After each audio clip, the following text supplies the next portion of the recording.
are going to talk about feet. So, if you have one of those weird foot fetishes, we'll see you next week. Just kidding, but not really. Anyway, foot problems are kind of a big issue when you're hiking, right? You kind of need your feet.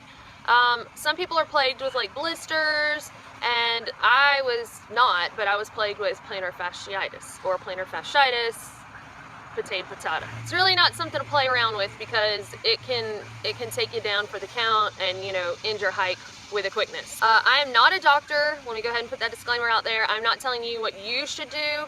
I'm telling you what I did, and fortunately it worked for me. So let's get started. So how do you get plantar fasciitis? Well, there are several different ways, but the main cause of it is basically overuse of the plantar fascia, which runs along the bottom of your foot. It's the connective tissue that kind of connects like the toes and the ball of the foot and back to the heel. So if you pull your toes back and kind of rub along the bottom of your foot, you should feel it. I noticed in Pennsylvania, I started having this like burning sensation in my heel, and at night when I would lay there, it felt like lightning, like a lightning storm was going on in my feet. And I didn't know what it was, but I knew my body, and I listened to my body, and by Pennsylvania, I knew what normal hurt was. And so I knew that something was definitely wrong.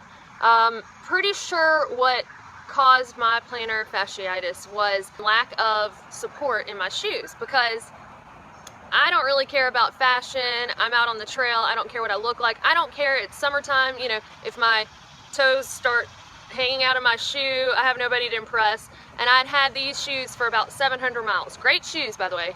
Totally love Solomon's. But yeah, there's only so much support in a pair of shoes, and after you're walking, you're just pounding that support down, and basically there's no support left. So my poor little plantar fascia is just going boom, boom, boom, boom, you know, with every step, and it's just wearing it out.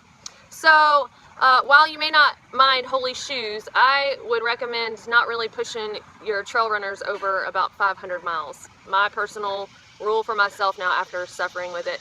But yeah, I had been using mine for about 700. But Dixie, you can get insoles that'll just give you the support, and you don't have to worry about that as much. Yeah, not so much. I started off with actually the soles. These are nice. I like these because you could put them in the oven and like warm them up. They give you the instructions and everything, and then you put them in your shoe, and then you step on them so it actually molds to your feet.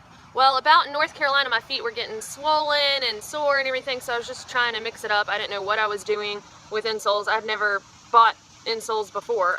So then I went to Super Feet because I heard wonderful things about them. Well, I still got plantar fasciitis. So insoles are not, you know, necessarily the prevent-all of plantar fasciitis. About the time Sugar got sick and passed away was the time that my feet, the plantar fasciitis was really starting to get me, and I didn't even really know what it was until I started kind of researching a little bit. It's probably fortunate that it happened about that time because, you know, I was home anyway for a week. So the first thing I did, I took a week off, elevated my feet, and I iced them a lot. Once I got back on trail, I took my miles slow.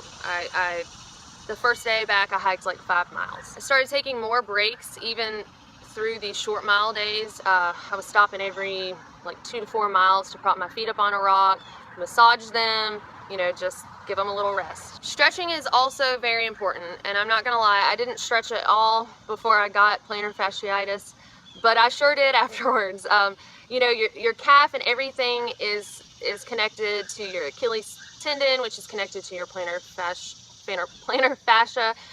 So it's really important to stretch that whole system out. There are several calf stretches you can do where you put your foot, like one foot forward and the other one is back, and you keep your back leg straight and your front knee bent, and you know, kind of press down that back heel, so you're really stretching your calf and everything. Then also you can do that same stretch but just bend your knee, and then you can do also a stretch where you kind of feel it more in your Achilles tendon. You put your toe up on a tree and kind of stand with your other foot close, you know, but just so where you're really getting a good stretch in that Achilles tendon. And then also with that one, you can bend your knee. And those are the 2 stretches I did most often. When I stretched my feet, I would pull back my toes, and, you know, it kind of really gets that plantar fascia tight. And then I would rub my thumb down, like applying pressure pretty hard all over the bottom of my foot, like to the left, to the center, and to the outside. Now obviously you don't have ice while you're out hiking on the trail, but there are a lot of cold springs and streams and things like that. So I definitely try to soak my feet at least twice a day if possible. Now be mindful, you don't want to be like sitting there right, you know, at the head of the water source just getting your nasty feet all in it while folks are trying to, you know, get their water for the night and stuff. So kind of go down, you know, away from everybody else to do it. Now, when you are in town, one wonderful thing is to roll your foot out with a frozen water bottle. That is just heavenly. And then while you're on the trail, you can use a ball. So I actually bought a set of jacks and threw the jacks away and used a bouncy ball to roll my foot. Some people use tennis balls, you know, but just rolling it out and getting that plantar fascia loose it felt really good. I took naproxen also to help with the inflammation. It helps, it's an anti-inflammatory. I mean, you don't want to mask the pain really too much, you know, I mean, you want to know how bad your body's hurting so you don't overdo it. But to decrease inflammation, naproxen really helped. And finally, I ended up in Pennsylvania getting some Dr. Scholl's for plantar fasciitis insoles for my shoes, and they were absolutely wonderful. I think they were about $20. Pretty sure you can find them at any drugstore, grocery store, any of that. And they really helped save my feet, I think. So I think just a combination of all of this worked for me. Again, not promising it'll work for you. The main thing that you have to do is listen to your body and know your body.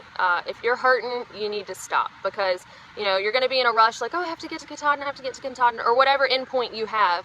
But you're going to rob yourself of your journey if you injure yourself too badly. And plantar fasciitis is nothing to play around with. So, you know, just take it slow, give yourself time to heal, and listen to your body. I hope that this was helpful. And if y'all have any other suggestions of how you've dealt with plantar fasciitis or ways that you've heard will help, feel free to comment below, and we will see y'all next time. Okay, so I am here at Amicalola State Park, and there's this nice little compartment overhead, so that's the opening, where you can put like a headlamp.